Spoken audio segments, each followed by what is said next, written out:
చాలా స్పష్టంగా, చాలా క్లియర్గా, మరి పండితుడు పామరుడు అని తేడా లేకుండా అందరికీ అర్థమయ్యే రీతిలో మరి ఇక్కడ పరిశుద్ధాత్మ దేవుడు రికార్డ్ చేసి ఉంచాడు. ఇక్కడ 2 కేటగిరీల వ్యక్తులు కనిపిస్తున్నారు, లేదా 2 సమూహాలు కనిపిస్తున్నాయి. మొట్టమొదటిది విశ్వాసులు, అవిశ్వాసులు. రెండవది నీతి, దుర్నీతి. మూడవది వెలుగు, చీకటి. నాలుగవది క్రీస్తు, బెలియాలు. బెలియాలు అంటే హెడ్ ఆఫ్ ఈవిల్ ఫోర్సెస్, మరి సాతాను శక్తులకు అధిపతి. అదేవిధంగా మరో విశ్వాసి, అవిశ్వాసి. ఆరోదిగా దేవుని ఆలయము, విగ్రహములు. దేవుడు నీతో మాట్లాడుతున్నాడు, పరిశుద్ధాత్మ దేవుడు.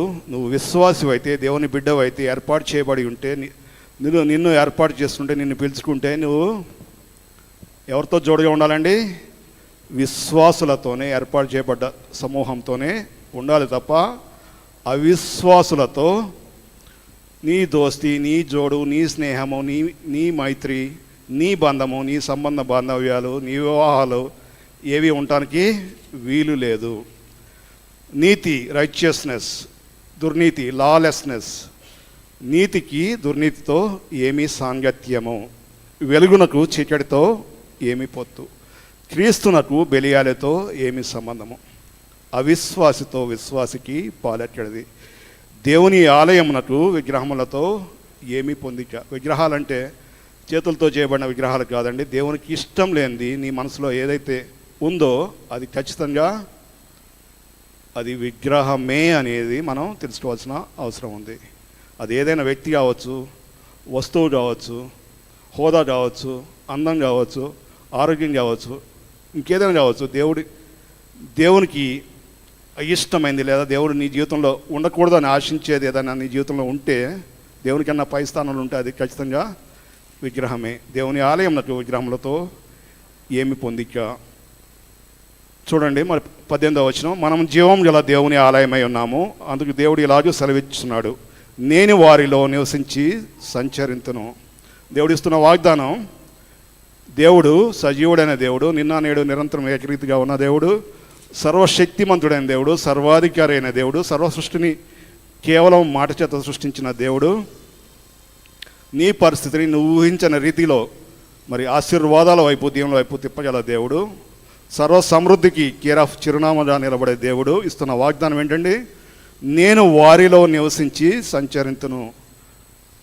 దేవుడు నీలో నివసిస్తానని వాగ్దానం ఇస్తున్నాడు, హామీ ఇస్తున్నాడు. నేను వారి దేవుడినై ఉందును, వారు నా ప్రజలై ఉందురు. దేవుడు ఇస్తున్న వాగ్దానం, నేను నీలో వలలో చేతులు వేస్తున్నా నీతో చెప్తున్న మాట, నేను నీలో నివసిస్తాను నా ప్రియ కుమారుడా, కుమార్తె అని దేవుడు చెప్తున్నాడు. అలా నివసించాలంటే మనం ఏ విధంగా ప్రిపేర్ అయి ఉండాలి? లేదా దేవుడు నివసిస్తున్నాడంటే మనలోకి అనిపించే క్వాలిటీస్ ఏంటి, లేదా క్వాలిఫికేషన్స్ ఏంటి, అర్హతలు ఏంటి, గుర్తులు ఏంటి అనేది చూడటానికి మనం ప్రయత్నిద్దాం. దేవుడు నీలో ఉన్నాడు అని నువ్వు చెప్పడం కాదు, నేను చూపించే 3 గుర్తులు లేదా 3 లక్షణాలు, 3 క్వాలిటీస్ నీలో ఉంటే దేవుడు నీలో ఉన్నట్టు. ఒకవేళ అవి లేకుండా సైడ్ దొరికితే నీలో దేవుడు లేనట్టు. టెస్ట్ చేస్తున్నాం. This is fact check. నిర్గమాకాండం 25:8. నిర్గమ 25:8.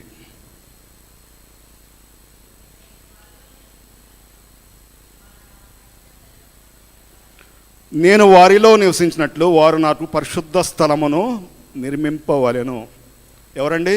నువ్వు నేను పరిశుద్ధ స్థలంగా మన జీవితాలని, మన శరీరాన్ని, మన ప్రాణాన్ని, మన దేహాన్ని, మన ఆత్మను మనం కట్టుకోవాలి.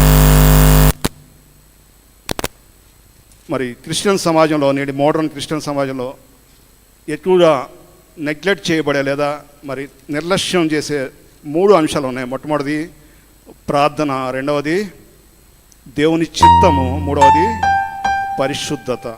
ఏంటంటే మొట్టమొదటిది ప్రార్థన. మన నోట్ల నుంచి వచ్చే మాట ప్రార్థన చేద్దామండి అంటాం. రెండవది దేవుని చిత్తం అయితే అంటాం.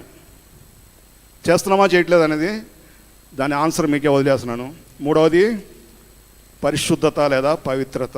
దాని గురించి చాలా చెప్తాం, చాలా వింటాం, చాలా మాట్లాడతాం, చాలా చదువుతాం, చాలా ధ్యానిస్తాం, చాలా ఇష్టంగా దాన్ని వింటూ ఉంటాం, కానీ అప్లై చేయటంలో లేదా క్రియారూపంలో మన జీవితంలో వచ్చేటప్పటికి ఎక్కడ ఉన్నామా అనేది, దాన్ని బట్టి దేవుడు నీలో ఉన్నాడా లేడా అనేది తెలిసిపోతుంది. మరి నిర్గమకాండం 25:8 మనం చదువుకున్నాం, నేను వారిలో నివసించినట్లు వారు నాకు పరిశుద్ధ స్థలమును నిర్మింపవలెను.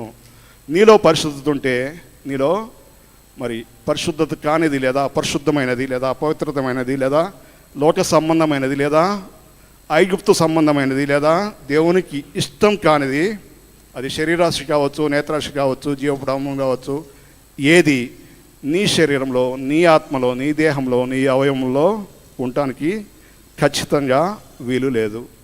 దేవుడు నివసించాలంటే నీలో ఉండాల్సింది ఒకే ఒక క్వాలిటీ, పరిశుద్ధత లేదా పవిత్రత. మీ శరీరము పరిశుద్ధాత్మకు ఆలయం అన్నదని మీరు ఎరుగరాని అపొస్తలుడైన పౌలు చెప్తాడు.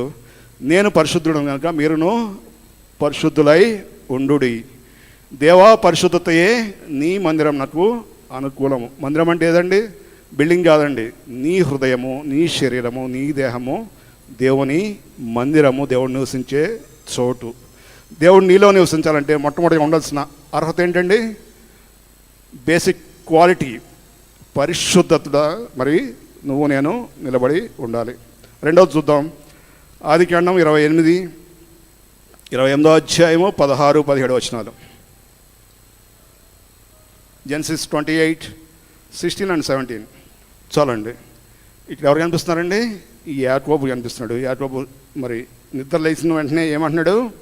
ఈ స్థలము, మొట్టమొదటి మాట ఆయన నోటి నుంచి వచ్చిన మొట్టమొదటి మాట, ఈ స్థలము ఎంతో భయంకరము. మరి తెలుగు ట్రాన్స్లేషన్ ఆ విధంగా ఉంది, కానీ ఇంగ్లీష్లో how have some this place, ఈ స్థలము ఎంత అద్భుతం అనే మరి ఆ విధంగా ఉంది. ఇది దేవుని మందిరమే కానీ వేరొకటి కాదు, పరలోకపు గవిని ఇదే అనుకున్నాను. This is none other than the house of God and this is the gate of haven.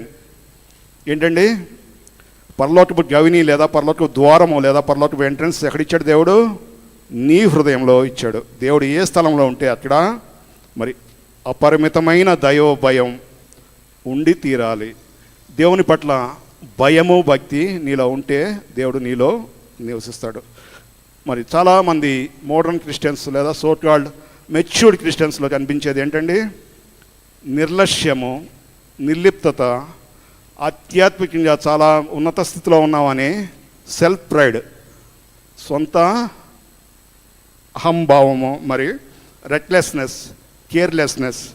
మరి పర్లేదులే, దేవుని చిత్తం చేయకపోతే ఇప్పుడు వరకు అన్నీ దేవుని చిత్తమే చేస్తున్నాం కదా, ఈ ఒక్కటి దేవుడు మరి సరే అంటాడులే అని రాజీ ధోరణి, ఇవన్నీ ఉంటే నీలో దేవుని భయం ఖచ్చితంగా లేదు అని అర్థం చేసుకోవాలి. నీలో ఉండాల్సింది రెండవది దేవుని యొక్క భయం. మొట్టమొదటిది ఏంటండి? పరిశుద్ధత. రెండవది దేవుని పట్ల భయము.